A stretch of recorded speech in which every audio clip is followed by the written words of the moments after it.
Hello everyone, Professor Kusluch here. So I wanted to make a video about some modern forms of contentious politics. In my previous video, we talked about this intersection of civil liberties and civil rights in contentious politics and how contentious politics were used during the civil rights era. And we concluded with this discussion of this idea of how modern contentious politics are being used in the digital age. So, when we think about modern contentious politics, we're thinking about the ways people protest, organize, and make claims in this digital age.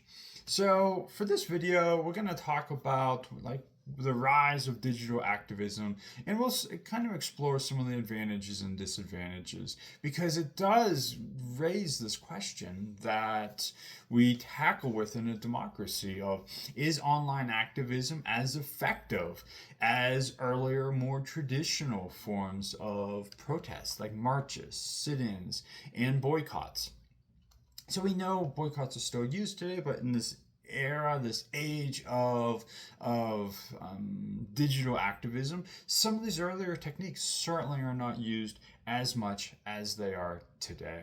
So I think this is a pretty timely topic because in class we talked about this idea of slacktivism. It's something that maybe some of you have heard before, where critics argue that sometimes online activism can slide into this slacktivism, where maybe it's a low effort digital gestures that don't really translate into real world change.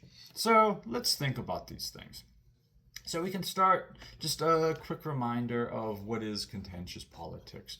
It's this term that scholars like Charles Tilly, who we talked about in class, use to describe moments when ordinary people step outside of routine politics. So routine politics like voting, lobbying, petitioning, those conventional acts of politics. Contentious politics steps outside of those norms and engages in disruptive action to demand change.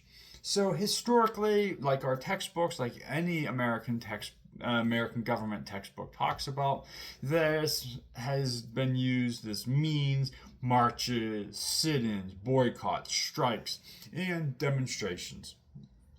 So our textbook covers these. Pretty much any American government textbook covers these. And so that has been the history of contentious politics in America and in democracies. These actions have interrupted daily life and put pressure on leaders, brought issues to the forefront, to the national conscious when people think about what's going on in their country. Today, though, contentious politics looks somewhat different at times. It often occurs on platforms like Twitter, TikTok, Instagram, and YouTube. Instead of occupying a lunch counter, people, quote, occupy hashtags. They use hashtags. Instead of handing out flyers on the streets, they post viral videos online. This is digital activism. This is a new form of contentious politics that has emerged as technology and how we interact with each other and how we consume news has changed over time. So digital activism is the use of online tools and platforms to advance political and or social causes. It can involve things we talked about in class, like information sharing, spreading awareness about an issue, such as a policy that people want changed, or climate change. That's a good example that we see people using online. About an event that occurred and there's grievances, that information can be spread quickly around the internet. We've seen over the past 5 years, we've seen a lot of climate change protests, environmental protests, where activists who are oftentimes younger use the internet as a way to spread information. And this involves mobilization, using online platforms to organize protests, organize fundraisers, or kickstart and organize campaigns where people come together to share information and then come together to use these online platforms to say, okay, maybe we'll meet at the local courthouse for a protest, or a park, or fundraisers. So we see that social activism, spreading of the information, being used for mobilization tools, and it can also involve symbolic action. So some people in class brought this up as well.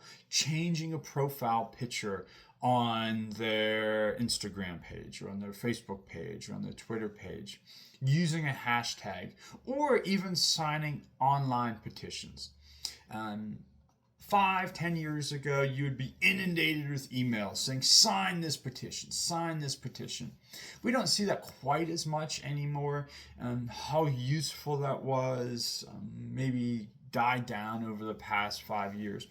But there was an era when digital activism was really emerging that signing petitions was a huge thing.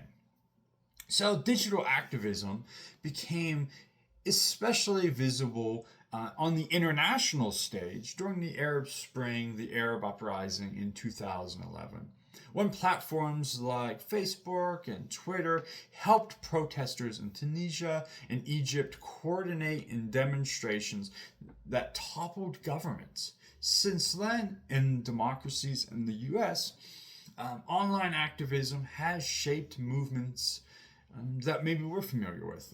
The Me Too movement, Black Lives Matter movement, hashtags that we've encountered in our lives. Even if they're not protests or causes that we care about, that we're involved in, we still see these hashtags. We still know that this is a form of online activism. So then let's think of some of the advantages. So we talked about internationally in Tunisia and Egypt, at the time autocratic regimes, protesters used online activism to coordinate protests, and it actually led to sizable and significant change. So it seems like there would be advantages in a democracy and in an authoritarian regime, a non-democracy. So then let's start with the positives. Speed is quick. Online activism can spread incredibly quickly. A video of an injustice, a video of a grievance can go viral in minutes and reach millions of people across the country and across the world. So traditional protests might require days or weeks to mobilize. Digital tools allow near instantaneous organization amongst people that care about an issue. Second, accessibility is a thing. Digital activism lowers barriers to entry, barriers to participation.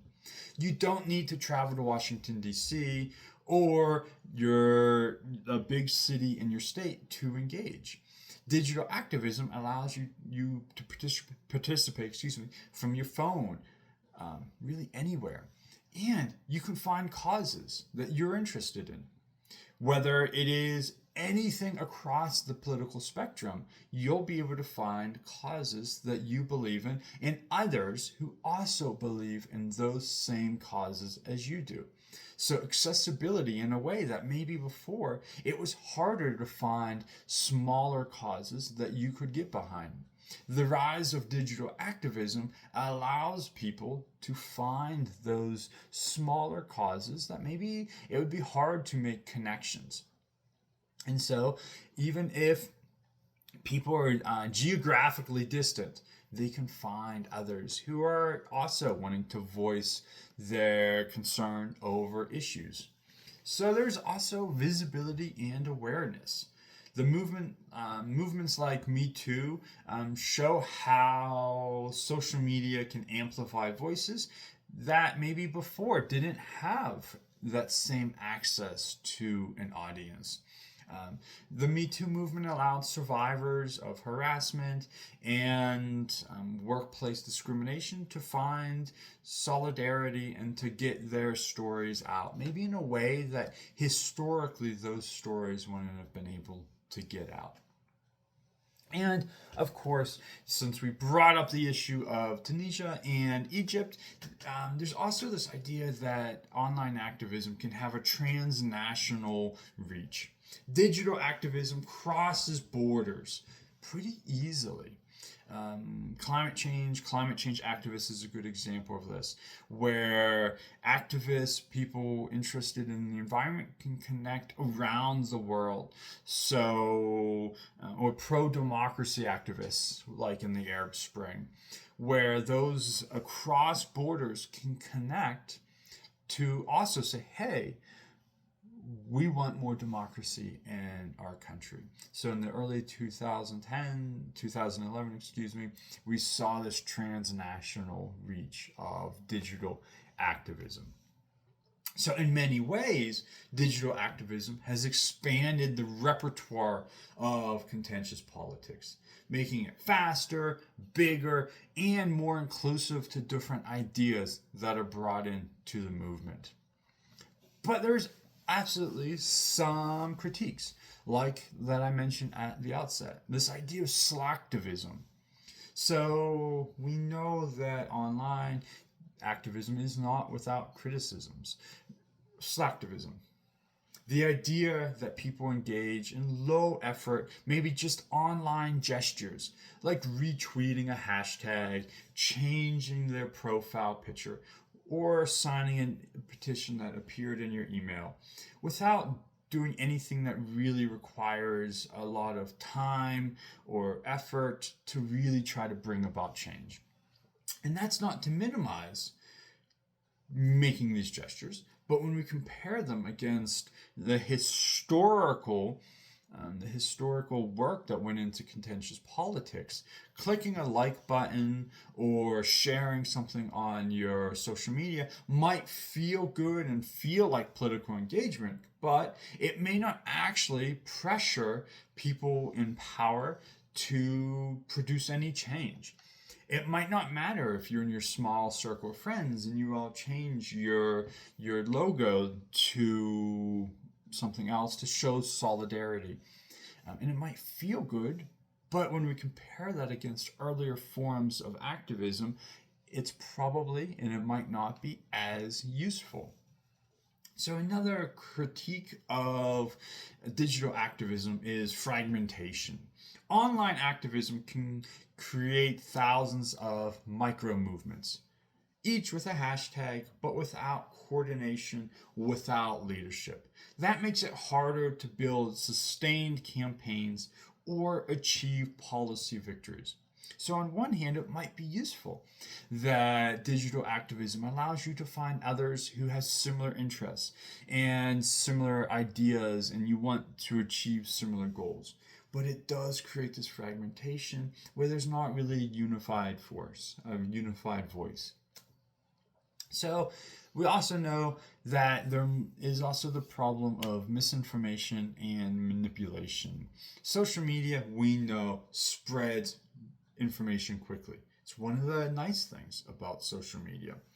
But it also spreads information that might not be accurate. It might be disinformation or it might be misinformation. False stories or misleading narratives can spread quickly and really hijack a movement or undermine trust or just confuse people because they don't know what is actually occurring. So when we think about these issues, so does digital activism actually work? We know the answer is complicated. The existing political science and contentious sociology, contentious politics and sociology literature shows that the answer is complicated. Digital activism is good for raising awareness. It can change the national conversation. It can bring issues to the forefront that may have not been at the forefront of water cooler talk or discussions about issues in the community. So in that sense, it's succeeding at bringing awareness. And this is a real achievement. Again, regardless of the issue that's being discussed, regardless of where you are on the political spectrum, these issues can be brought to the forefront. But maybe it stops there. bringing and translating that energy to actual policy change is much harder. Many online movements fizzle out once the hashtag is no longer trending. Some produce cultural change, but little legislative change. So if the goal is to bring about legislative change, then we know that digital activism has a mixed record of actually bringing about that change. So when we compare it against earlier forms of contentious politics, the civil rights movement used marches, sit-ins, boycotts to apply direct, sustained pressures. Protests risked violence, arrest, and economic retaliation. Digital activism might be easier. It might be more risk-free, but that the same results that we saw in the civil rights movement might not materialize. So then we have to think about, like, are digital movements successful? And so we can answer that maybe. Maybe it's worth it to bring attention to an important issue, to change the narrative. Some digital activism, some movements in contentious politics have succeeded in shaping legislature. Others have fizzled out. So we know that the pros are that it's fast moving, broadly accessible, amplifies marginalized voices, that it has a global reach. But it also leads to, at times, slacktivism. It's hard to sustain momentum. It's vulnerable to misinformation. And especially true in authoritarian regimes, it opens you up to surveillance, easier to survey by authorities. We talked about the Arab Spring in 2011. Autocrats responded to that and started cracking down on social media connection. So then really, where does that leave us? It doesn't lead us to a simple question of, is online activism successful or not? We know people do it because it's easy, it's accessible. Maybe it makes people feel good that they're getting involved in a cause that they care about. So maybe in that regard, it is successful. But as we said, maybe it doesn't lead to consistently the same positive legislative changes that we saw in the civil rights movement. So thank you for watching and thinking about digital activism and how contentious politics has evolved over time. Thank you.